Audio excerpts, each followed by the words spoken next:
ನಿಮ್ಮ ಸತ್ಯ ಯುನಿಲೆಟ್ ಅಲ್ಲಿ ಫುಲ್ ಮೂನ್ ಸೇಲ್ ಮೇ 31 ಒಂದಿನ ಮಾತ್ರ. ಸತ್ಯ ಯುನಿಲೆಟ್. ರಾಜ್ಯದ ವಿದ್ಯಾರ್ಥಿಗಳಿಗೆ ಉಚಿತ ಬಸ್ ಪಾಸ್ ಘೋಷಣೆ ಮಾಡಿರುವ ಹಿನ್ನೆಲೆ ಈಗಾಗಲೇ ಹಣ ಕೊಟ್ಟು ಪಾಸ್ ಪಡೆದವರಿಗೆ ಹಣ ವಾಪಸ್ ಕೊಡೋದಕ್ಕೆ ಸರ್ಕಾರ ಮುಂದಾಗಿರುವಂಥದ್ದು.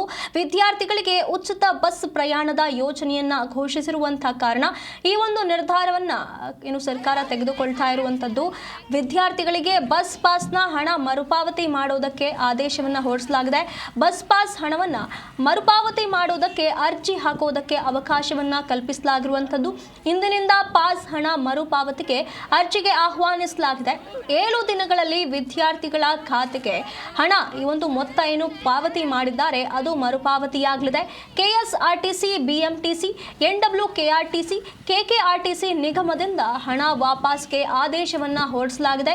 ಇಲ್ಲಿ ಅಕಸ್ಮಾತ್ ಬ್ಯಾಂಕ್ ವಿವರ ತಪ್ಪಾಗಿ ನೀಡಿದ್ರೆ ಮರುಪಾವತಿಗೆ ತೊಂದರೆಯಾಗತ್ತೆ ಅಂತ ಹೇಳಿ ಸಲಹೆಯನ್ನ ಕೂಡ ಈಗ ಸರ್ಕಾರ ನೀಡಿರುವಂತದ್ದು.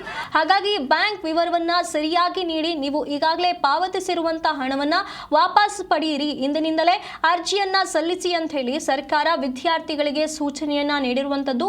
ಹಾಗಾಗಿ ಈ ಒಂದು ಉಚಿತ ಬಸ್ ಪಾಸ್ನ ಘೋಷಣೆ ಮಾಡಿರುವಂತಹ ಕಾರಣ ವಿದ್ಯಾರ್ಥಿಗಳೀಗ ಯಾರೆಲ್ಲ ಪಾಸ್ಗೆ ಹಣ ಕೊಟ್ಟು ಪಾಸ್ಗಳನ್ನು ಪಡೆದಿದ್ದಾರೋ ಅವರಿಗೆ ಹಣವನ್ನ ವಾಪಸ್ ನೀಡೋದಕ್ಕೆ ಸರ್ಕಾರ ಮುಂದಾಗಿರುವಂತಹ ಕಾರಣ ಅರ್ಜಿ ಆಹ್ವಾನ ಮಾಡಲಾಗಿರುವಂಥದ್ದು. ಹಾಗಾಗಿ ಇಂದಿನಿಂದ ವಿದ್ಯಾರ್ಥಿಗಳು ಅರ್ಜಿ ಸಲ್ಲಿಸಬಹುದಾಗಿದೆ. 7 ದಿನಗಳಲ್ಲಿ ವಿದ್ಯಾರ್ಥಿಗಳಿಗೆ ಖಾತೆಗೆ ಹಣ ಮರುಪಾವತಿ ಆಗುತ್ತೆ.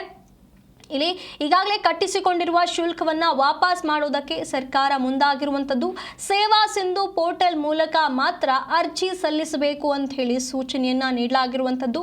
ಶುಲ್ಕ ಪಾವತಿಸಿದ ವಿದ್ಯಾರ್ಥಿಗಳಿಗೆ ಹಣ ವಾಪಸ್ ಆಗುತ್ತೆ.